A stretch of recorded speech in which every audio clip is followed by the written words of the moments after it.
walking with it.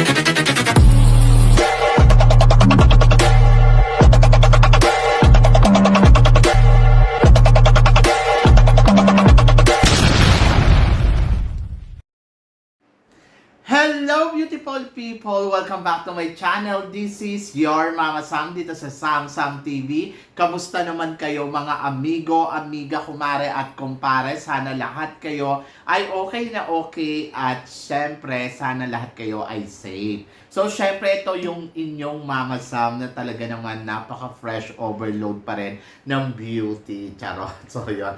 Diba ako si Alice Dixon, Gloria Diaz, Pia Wurtzbach, Timeless Beauty. Ako din. Charot. So, yun. So, syempre, today is Monday. Back to school tayo. Back to work. Dahil, syempre, alam nyo naman, kailangan natin magtrabaho ng bonggang-bongga. So, medyo masaya naman ako today kasi nairaos ko naman yung araw ko ng bonggang-bongga and thanks God, di ba? So, ang bilis ng araw, no? Ngayon ay 8 na. So, parang yung araw talagang, alam mo yon yung tumatalon na lang siya ng natutulog ka, gigising ka. So, dapat talaga gawin natin makabuluhan yung araw natin para hindi naman nasasayang, di ba? So, eto na nga. So, syempre, kahapon nanood tayo ng Binibining Pilipinas na talaga naman medyo puyat pa tayo. Kasi kahapon, anong oras na natapos yung Binibining Pilipinas? Nakakaloka. Tapos, anong oras ako gumising, no? Diba? So, masaya naman dahil sabi ng gano'n, once you are Binibini, you're always a Binibini. O, diba? Dahil pasabog naman talaga yung mga gandang Binibini yesterday at lahat tayo ng mangha. Sino ba yung mga inabangan mo doon? Ako talaga inabangan ko doon si Atisa Manalo kung darating. So yun, dumating naman si Atisa Manalo. Tapos syempre si Janito Gonon, inaabangan natin siyam si Supsup, Miriam Kiambao. Ayan, yung mga inaabangan natin na hindi dumating si Janito Gonon. Tapos Miriam Kiambao hindi rin dumating. Tapos hindi din dumating si Lara Kikaman, di ba? Sila kasi yung mga favorite queens ko. Alam mo yan, si Janito Gonon talaga favorite ko yan kasi first runner-up yan sa Miss Universe. At saka si Miriam Kiambao. Tapos naloka lang ako, no? Pag hindi ka queens, ligwa ka. So, yun. Yung, alam mo yun? Yung parang kahit nag-runners-up ka sa international pageant, so runners-up talaga is a runners-up. Hindi mo siya matatawag na, siya na title holder. Like example, kagabahapon, ang daming mga runners-up, first runner-up doon. Ando doon si Nicole Cordobes, first runner-up sa Miss Grand. Ando dyan din si Samantha Bernardo, first runner-up sa Miss Grand. Pero parang hindi sila nire-recognize na as a queen talaga ng Miss Grand, di ba? Kumbaga parang nire-recognize sila as a Binibining Pilipinas queen but not to the point na dahil first runner-up sila sa international pageant. And then ganun din yung kay Atisa Manalo, first runner-up din yan. And then, sino ba to? Si Christy Magcari, first runner-up din yan. Tapos alam ko si din first runner-up din sa Intercontinental, si Caterina Rodriguez, di ba? First runner-up din yan. So, dalawang first runner-up sa Intercontinental, isa sa, tawag dito, sa Miss International, dalawa sa, tawag dito, sa Miss Grand.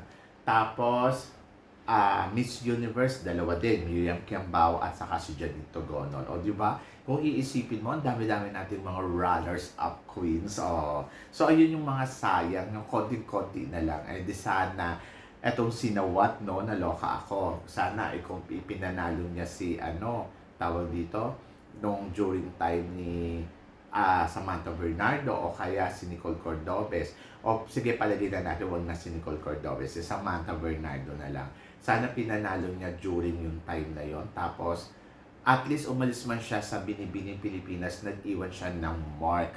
Kaso hindi siya nag-iwan ng mark. Kaya parang baliwala yung pageant niya. Buti pa ang supranational, umalis man ng supranational, pero may mark na iniwan kasi meron tayong mudsa datol. At kahit naman sa Miss Globe, di ba? Nakadalawang corona din tayo pero wala yung mga queens. Tapos sa Intercontinental, kahit sabihin pa natin umalis ang mga reyna dyan sa Intercontinental, umalis yung Intercontinental sa Binibining Pilipinas, makukonsider mo pa rin na nag-iwan siya ng mark dahil meron dalawang Miss Intercontinental. Ito naman si Maureen Montaigne, bakit hindi man lang sinikap umaten? Kasi parang sayang, di ba? Alam naman natin na isa siya sa mga reyna din na talagang recognize as a title holder sa international pageant. Pero ayun nga, so kung iisipin mo, sayang talaga yung mga naging first runner-up. Tulad na lang halimbawa si Atisa Manalo. Pero kung titingnan mo yung eksena ni Atisa Manalo kagabi, talagang reynang-reyna yung dating niya. Sorry ka. Alam mo yun, na talagang masasabi ko na wow, ang ganda-ganda ni Atisa Manalo.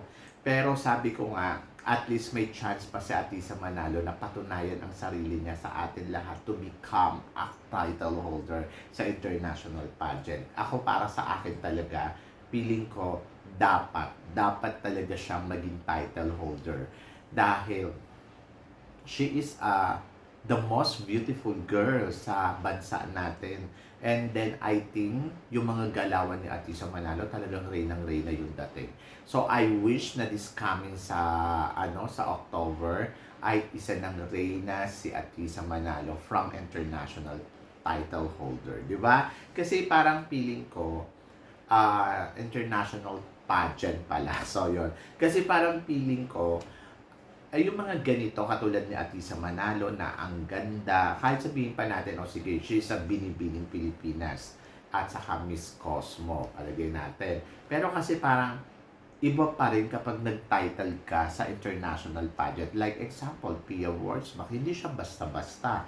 Masasabi mo, Pia Wurtzbach is a Pia Wurtzbach, she is a Miss Universe. Di ba? At talaga yung mga galawan niya, no, Reyna ako, Miss Universe ako. Like example, Gloria Diaz, di ba? Si Gloria Diaz, magtaray man siya, ano ba?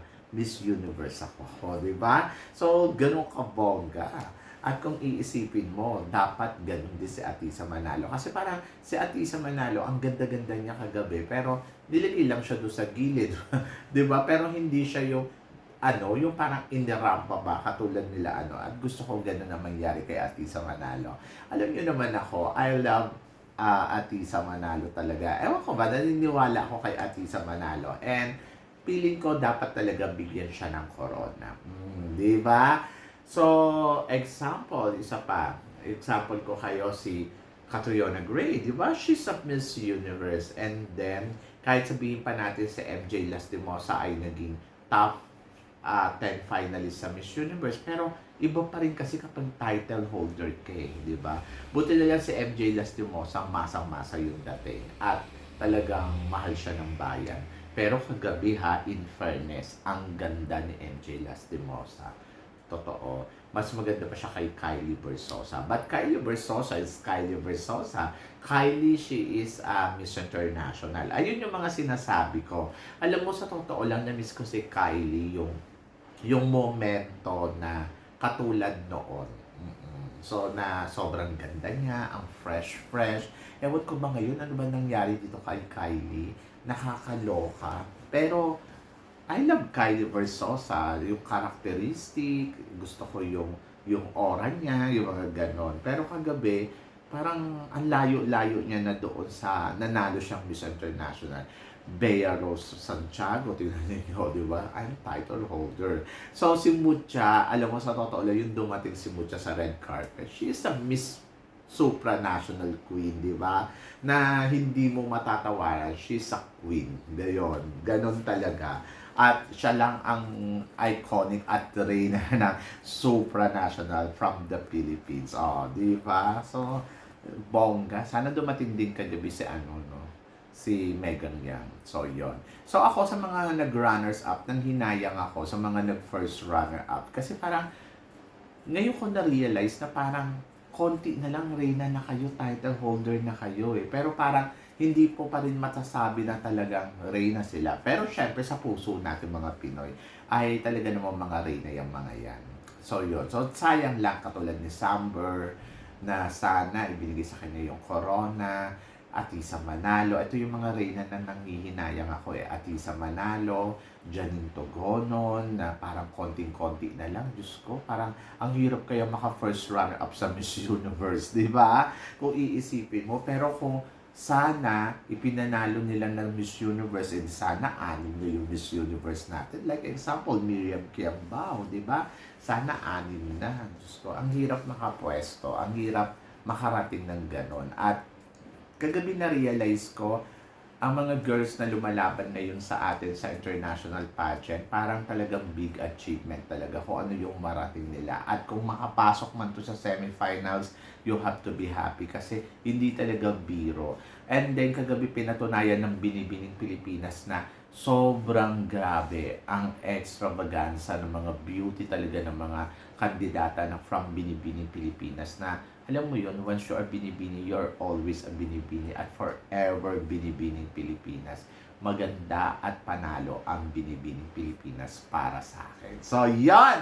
So, ayun, sana abangan natin na kung ito ba si Atisa Manalo ay magiging isang title holder ng ating bansa mula sa international pageant. So, malaking hamon to, Atisa. At feeling ko naman kaya ni Atisa Manalo yan. So, tingin ninyo guys. So, yon kayo guys. Ano guys ang masasabi ninyo? Siyempre dito sa pinag-uusapan natin. Kayo ba nanghihinayan din ba kayo sa mga naging first runner-up natin? Sana ba naging title holder sila? So, i-comment below ninyo yan para at least malaman ko naman kung ano naman ang chika mo sa mga pinag-uusapan natin. So, yun guys. Siyempre maraming salamat sa inyong lahat sa suporta at pagmamahal. At sa mga hindi pa po nakaka-subscribe dyan, please don't forget to click like and subscribe my channel. At i-click na rin po ninyo ang notification bell para lagi kayong updated syempre sa aking mga chika. Sabi ng ganon, always keep smiling and always think positive. Walang imposible guys. Magtiwala lang tayo sa itaas. Kaya guys, hanggang dito na lang. Hanggang sa muli nating chikahan. See you tomorrow. Thank you guys.